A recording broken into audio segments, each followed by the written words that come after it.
Fala, meu povo! Começamos mais uma dica em relação à disciplina de redação oficial. E é lógico que nós estamos falando sobre ele, o pai de todos os manuais de redação. Sim, ele, o Manual de Redação da Presidência da República. Muito bem, meus queridos. Na última dica, porque você sabe que todas as nossas dicas estão sequenciadas, inclusive se você não assistiu a primeira, por favor, veja o link na descrição e vá assistir a primeira dica, beleza?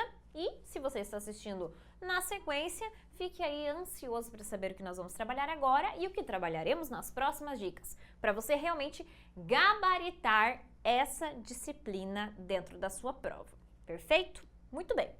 Na última dica, nós trabalhamos rapidamente com os princípios, os atributos da redação oficial, não foi? Muito bem. E agora nós vamos fazer o quê? Vamos trabalhar com detalhamento e o que é que realmente o manual de redação quer dizer quando o princípio da clareza e da precisão deve ser respeitado dentro da comunicação oficial. Muito bem, meus queridos. Vamos lá então para os atributos. Lembra lá? A redação deve caracterizar-se por clareza e precisão, objetividade, concisão, coesão e coerência, impessoalidade, formalidade e padronização e uso da norma padrão da língua portuguesa. Nós vamos trabalhar agora especificamente com o princípio da clareza e da precisão. E eu preparei esse esquema aqui para nós entendermos o que é. Gente, toda vez que se fala em clareza, significa que o texto deve ser claro o suficiente para que qualquer um que leia aquele documento entenda facilmente. Lembra que nós precisamos respeitar e que norteiam a redação oficial o princípio da transparência e da publicidade? A clareza é por isso. Eu devo escrever um texto claro para que justamente aquela informação seja transparente e acessível a todos que têm interesse naquilo que é comunicado. Muito bem, então transparência e publicidade estão totalmente relacionadas com a clareza e é claro o texto que possibilita imediata compreensão do leitor. Então o leitor ele não precisa ficar pesquisando, gente, ele não precisa buscar o significado daquela palavra, ele não precisa ficar relendo aquele texto para conseguir entender o que é que foi tentado comunicar. Imediata compreensão. Assim que ele lê, ele já entendeu. Por quê? Porque foi apresentado de maneira simples aquilo que foi solicitado, aquilo que foi requisitado, ou o convite que foi feito e assim por diante. Perfeito? Muito bem. Para atingir a clareza, o Manual de Redação da Presidência da República deixa várias indicações quando ele especifica, quando ele versa sobre esse atributo. Ele diz que deve-se optar por palavras e expressões simples, então não precisa de nada de um vocabulário rebuscado, porque é uma comunicação oficial em relação ao nível federal. E eu tenho que usar palavras difíceis, palavras que já são arcaicas. Não, palavras e expressões simples. Inclusive, eles deixam uma especificação assim, que quando o assunto for técnico, se não tiver, outra forma de simplificar, daí sim se usa a nomenclatura técnica. Mas é só quando realmente o assunto é técnico, perfeito? Muito bem. Inclusive, o manual ele deixa até especificado que não é preciso você ficar buscando muitos sinônimos para as palavras, sabe? Não precisa se preocupar com essa questão de estilística, de eliminar a repetição do texto. É até melhor que se use o mesmo termo do início ao final para fazer referência àquele objeto, àquele instrumento, àquele programa. Por quê? Porque assim fica claro que está se falando do mesmo referente, está sendo acrescentada informação em relação ao mesmo referente, tá?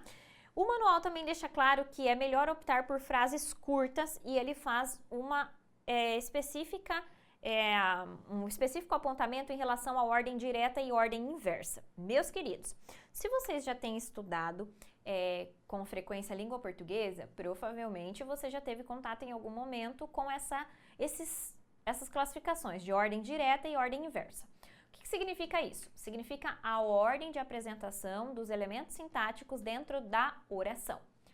A ordem direta é quando eu apresento em primeiro plano o sujeito e depois o predicado, ou sujeito, verbo, objeto, beleza? Então, se eu digo assim, Ana comprou um carro, eu tenho ordem direta. Quem é que comprou? Ana, sujeito. O que fez? Comprou. O que comprou? Um carro. Então, sujeito, verbo, objeto ou sujeito e predicado. Comprou um carro é tudo que foi falado em relação à ação que Ana executou, perfeito?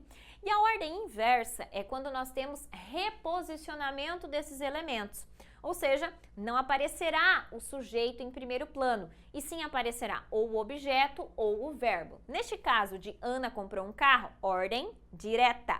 Na ordem inversa seria um carro, objeto, Ana comprou, sujeito e depois apareceu o verbo. Ou um carro comprou Ana, daria certo? Não daria. Por quê?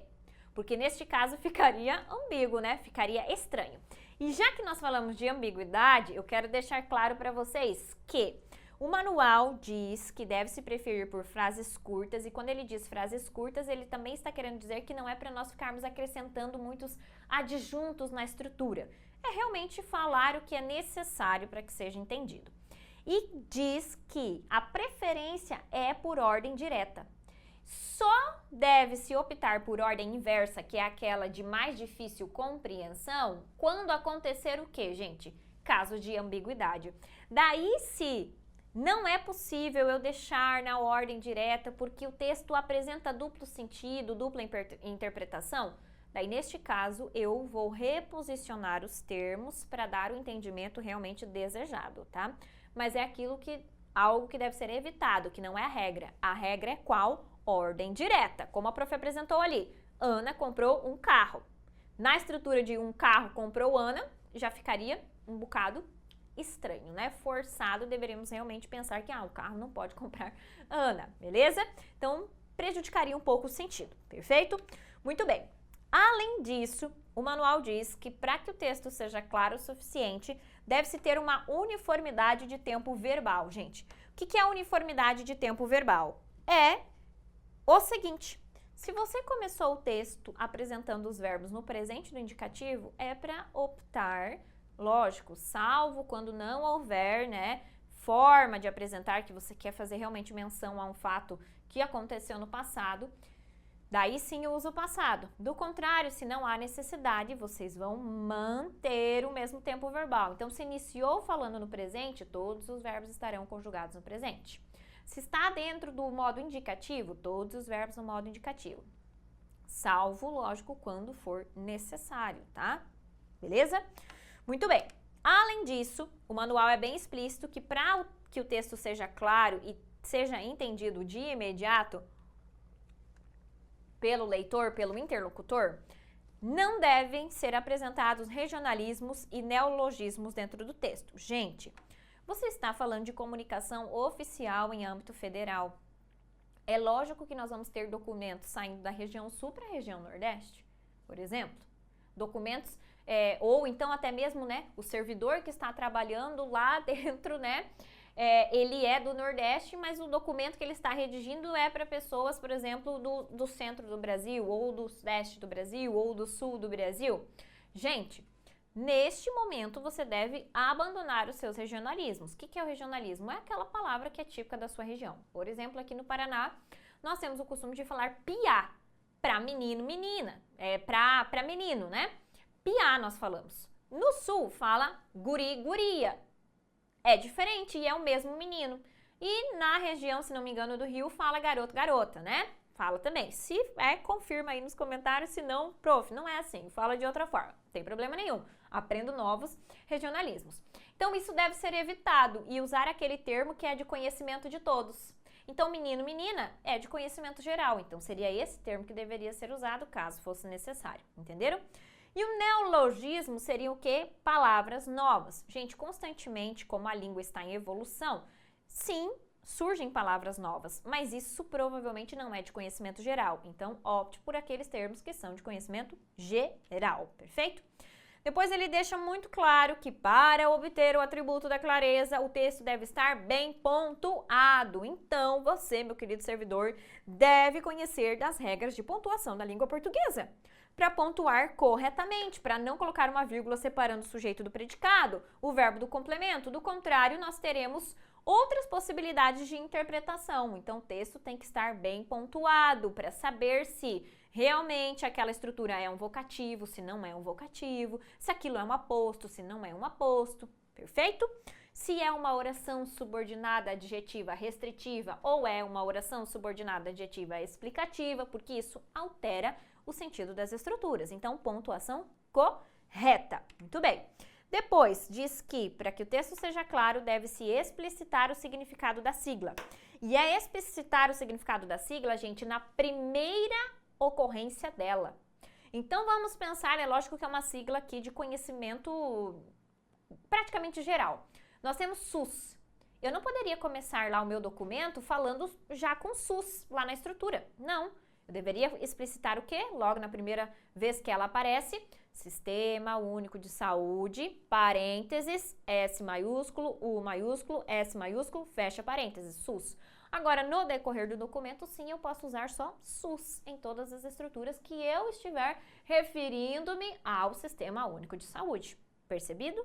Isso é a forma correta de indicação de sigla, beleza? E por último, para obter a clareza, o manual diz o seguinte, que estrangeirismos são permitidos nos documentos, nos atos normativos, na comunicação oficial, mas é só quando é indispensável.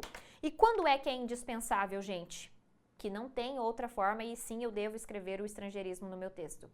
Só quando não tem termo equivalente na língua portuguesa.